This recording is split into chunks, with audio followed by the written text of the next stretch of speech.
আজকের প্রার্থনা শুরু হচ্ছে নারায়ণ সূক্তম। শ্রী গুরুভ্যো নমঃ। হরিঃ ওম। সহনাববতু সহনৌ ভুনক্তু সহ বীর্যং করবাবহৈ तेजस्विनावधीतमस्तु मा विद्विषावहै। ॐ शान्ति शान्ति शान्तिः। ॐ सहस्रशीर्षं देवं विश्वाक्षं विश्वशम्भुवम् विश्वन्नारायणं देवमक्षरं परमं पदम् विश्वतः परमान्नित्यं विश्वन्नारायणगुं हरिम् विश्वमेवेदं पुरुषस्तद्विश्वमुपजीवते पतिं विश्वस्यात्मेश्वरगुं शाश्वतगुं शिवमच्युतम् नारायणं महाज्ञेयं विश्वात्मानं परायणम् नारायणपरो ज्योतिरात्मा नारायणः परः नारायणपरं ब्रह्म तत्त्वन्नारायणः परः नारायणपरो ध्याता ध्यानन्नारायणः परः यच्च किञ्चिज्जगत् सर्वं दृश्यते श्रूयतेऽपि वा अन्तर्बहिश्च तत्सर्वं व्याप्य नारायणस्थितः अनन्तमव्ययं कविगुं समुद्रेऽन्तं विश्वशम्भुवम् पद्मकोशप्रतीकाशगुं हृदयं चाप्यधोमुखम् अधो निष्ट्यावितस्त्यान्ते नाभ्यामुपरि तिष्ठति ज्वालमालाकुलं भाति विश्वस्यायतनं महत् सन्ततगुं शिलाभिस्तुलं मत्या कोशसन्निभम् तस्यान्ते सुषिरगुं सूक्ष्मं तस्मिन् सर्वं प्रतिष्ठितम् तस्य मध्ये महानगनिर्विश्वार्चिर्विश्वतो मुखः सोऽग्रभुग्विभजन् तिष्ठन्नाहारमजरः कविः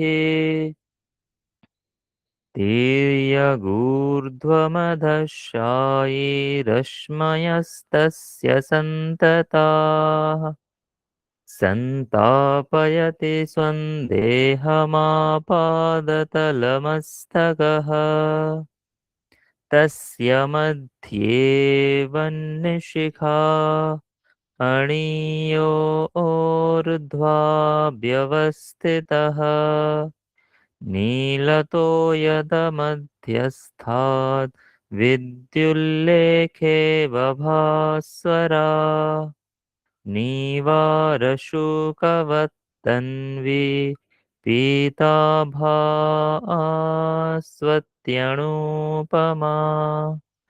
तस्या शिखाया मध्ये परमात्मा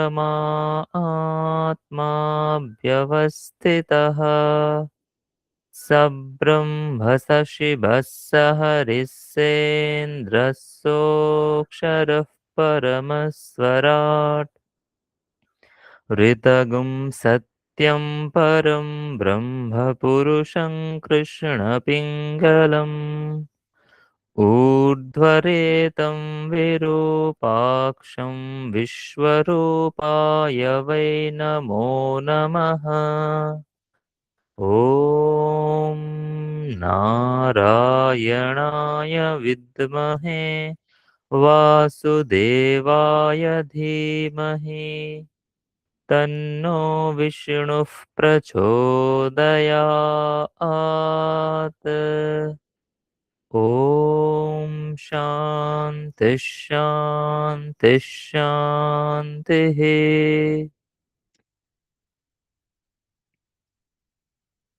श्रीमद् भगवद गीता सप्तम अध्याय।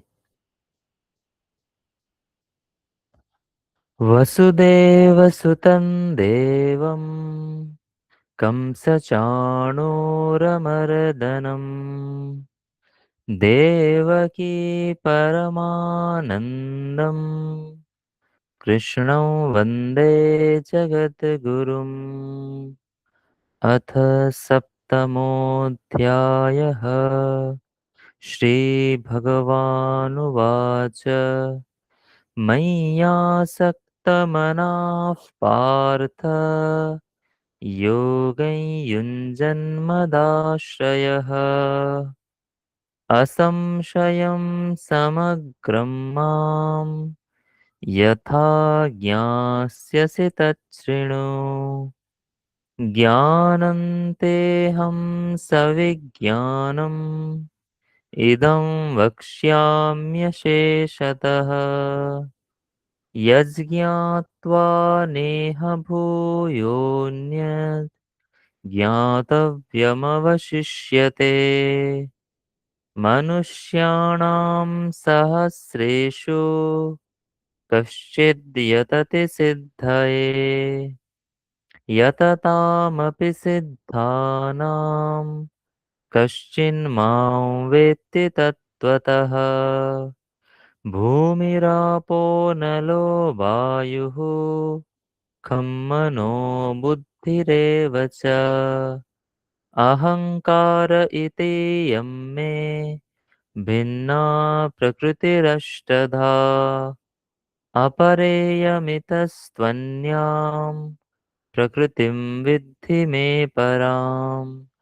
जीवभूतां महाबाहो ययेदन्धार्यते जगत् एतद्योनीनि भूतानि सर्वाणीत्युपधारय अहं कृत्स्नस्य जगत प्रभवः प्रलयस्तथा मत्तः परतरं नान्यत् किञ्चिदस्ति धनञ्जय। मयि सर्वमिदं प्रोतं सूत्रे मणिगणा इव रसोऽहमप्सु कौन्तेय प्रभास्मि शशिसूर्ययोः। प्रणवः सर्ववेदेषु शब्दः खे पौरुषनृषु पुण्यो गन्धः पृथिव्यां च तेजश्चास्मि विभावसौ। जीवनं सर्वभूतेषु तपश्चास्मि तपस्विषु बीजं मां सर्वभूतानां विद्धि पार्थ सनातनम्। बुद्धिर्बुद्धिमतामस्मि तेजस्तेजस्विनामहम्। बलं बलवतां चाहं कामरागविवर्जितम्। धर्माविरुद्धो भूतेषु कामोऽस्मि भरतर्षभ।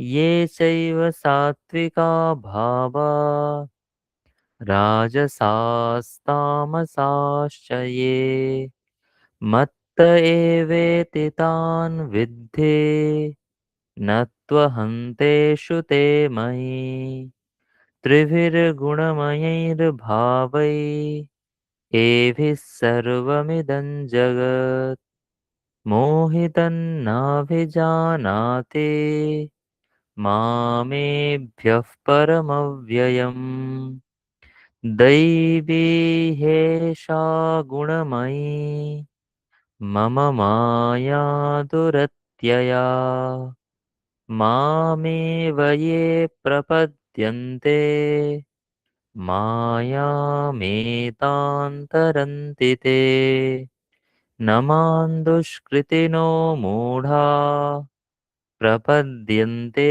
नराधमाः मायया बहृतज्ञाना आसुरं भावमाश्रिताः।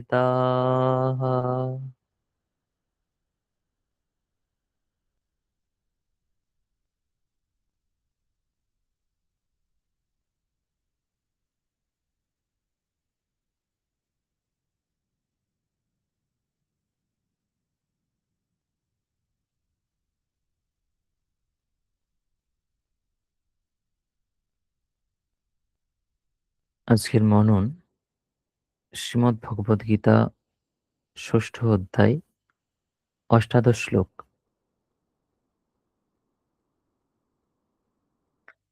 यदा विनियतं चित्तम् आत्मन्येवावतिष्ठते निःस्पृहः सर्वकामेभ्यो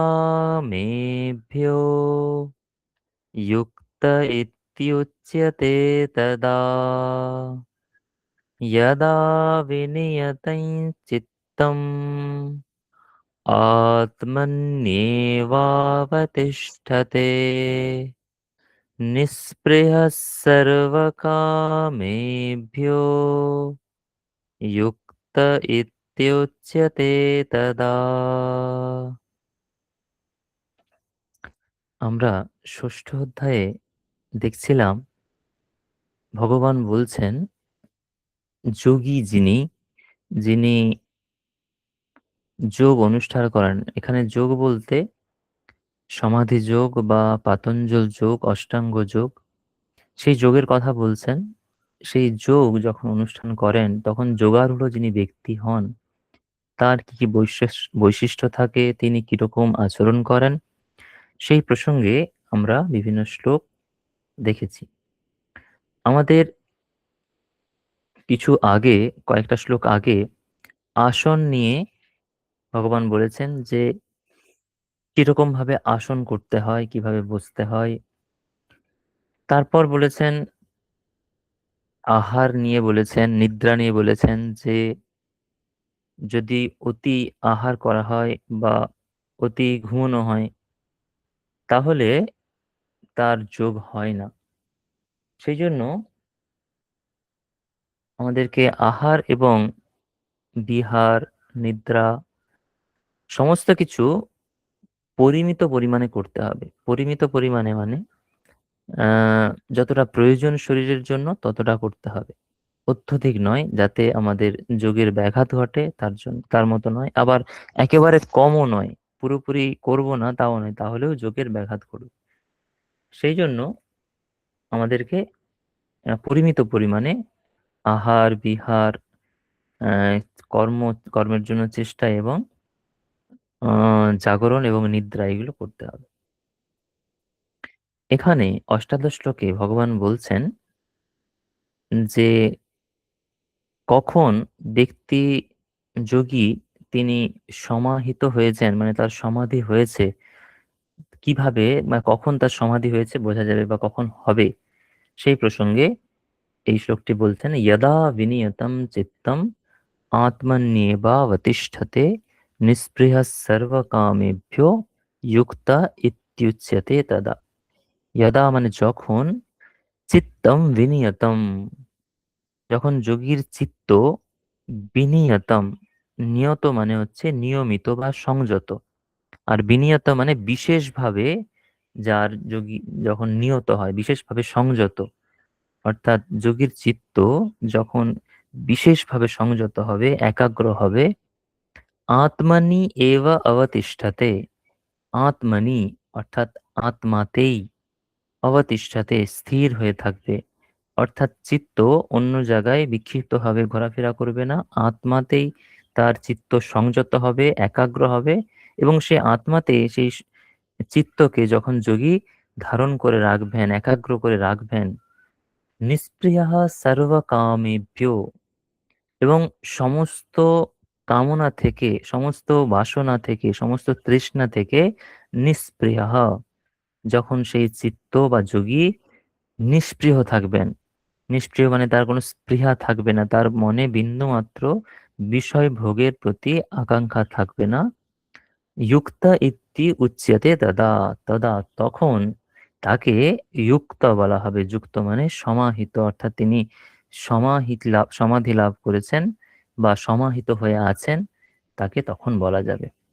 অর্থাৎ আমরা যদি ভালো করে ভেবে দেখি, তাহলে আমাদের মনের মধ্যে বা যোগী যিনি, যিনি সমাধি লাভ করবেন, তখন যদি তার মনের মধ্যে কোনো কামনা বাসনা বা তৃষ্ণা থাকে, তাহলে মন সবসময় সেই দিকে যাবে। সেই জন্য মনকে সংযত করার চেষ্টা করলেও মন সেদিক থেকে মনকে সংযত করা যাবে না। সেই জন্য ভগবান বলছেন যে সমস্ত কামনা, সর্বকামেভ্য, একটা দুটো বাসনা থাকলেও হবে না, সমস্ত বাসনা থেকে মন যখন নিষ্ক্রিয় হবে, যোগী যখন নিষ্ক্রিয় হবেন, তখনই মনকে আমরা সেই সংযত করতে পারবো, তখন মনকে আমরা একাগ্র করতে পারবো কোনো নির্দিষ্ট বস্তুতে। কোথায় একাগ্র করব? আত্মাতে, আত্মা নিয়ে। এবং সে একাগ্রতাটা 1 মিনিটের জন্য, 2 মিনিটের জন্য নয়, বিশেষভাবে নিয়ত, অর্থাৎ অনেকক্ষণ ধরে থাকবে সেই আত্মাতেই। আমাদের চিত্তকে ধরে রাখতে হবে, চিত্তের একাগ্রতাকে ধরে রাখতে হবে, তাকেই আমরা সমাধি বলবো। একাগ্রতারই আসলে একাগ্রতা, ধরুন আপনি 10 সেকেন্ডের জন্য মনকে একাগ্র করতে পারেন, 1 মিনিটের জন্য করতে পারেন, কিন্তু তাকে আমরা সমাধি বলবো না। সমাধি হচ্ছে যেটা দীর্ঘক্ষণ, অনেকক্ষণ ধরে মন যখন আত্মাতে অবস্থান করবে এবং কোনো দিকে মন যাবে না, আত্মাতেই অবস্থান করবে, তখন তাকে আমরা সমাধি বলবো। এবং সমাধিতে আরো যখন সমাধির আবার দুই ভাগ আছে, সবই সমাধি বা সবিকল্পক সমাধি এবং নির্বিদ সমাধি বা নির্বিকল্পক সমাধি। আহ সেগুলো আমরা পরে যখন আসবে তখন পড়বো। যোগীর এমন অবস্থা হয় নির্বিকল্পক সমাধিতে, বাহ্য জ্ঞান সমস্ত রূপে লুপ্ত হয়ে যায়, অর্থাৎ বাইরে কি হচ্ছে তার কোনো জ্ঞান থাকে না, শুধু কিন্তু তার চেতন থাকে, সে সচেতন থাকে যে তিনি আছেন, সেই সচেতনতা তার মধ্যে থাকে। সেটা হচ্ছে যোগের বা সমাধির চরম অবস্থা। কিন্তু ভগবান সেটা নিয়ে এখন বলছেন না, এখানে শুধু সমাধি, সাধারণভাবে সমাধির কথা বলছেন, যে চিত্ত, আমাদের মন যখন একাগ্র হয়, যখন সমস্ত কামনা বাসনা থেকে মুক্ত হয়ে যায় এবং আত্মাতেই অবস্থান করে, তখন সেই যোগী সমাধি লাভ করেন। সুতরাং আমরা যদি যোগ অভ্যাস করি, আমাদের যদি সমস্ত কামনা বাসনা চলে যায়, যদি মনকে সেই রূপে সংযত করতে পারি, একাগ্র করতে পারি, তাহলে আমরাও সমাধি লাভ করতে পারবো। কিন্তু সমাধি লাভ করা দীর্ঘ অভ্যাস সাধ্য, একদিনে দুদিনে সমাধি লাভ হবে না। কারণ আমাদের মনের মধ্যে যদি বিন্দুমাত্র বাসনা থাকে, তাহলে আমরা মনকে সেই সমাধির জায়গায় নিয়ে যেতে পারবো না। আজকের মনন আমরা এখানেই শেষ করছি। আপনারা আপনাদের প্রাতঃকালীন জপ, ধ্যান, পূজা পাঠ, প্রাণায়াম প্রভৃতির মাধ্যমে একটি সুন্দর দিন যাপন করুন। সকলকে ধন্যবাদ, সকলকে সুপ্রভাত।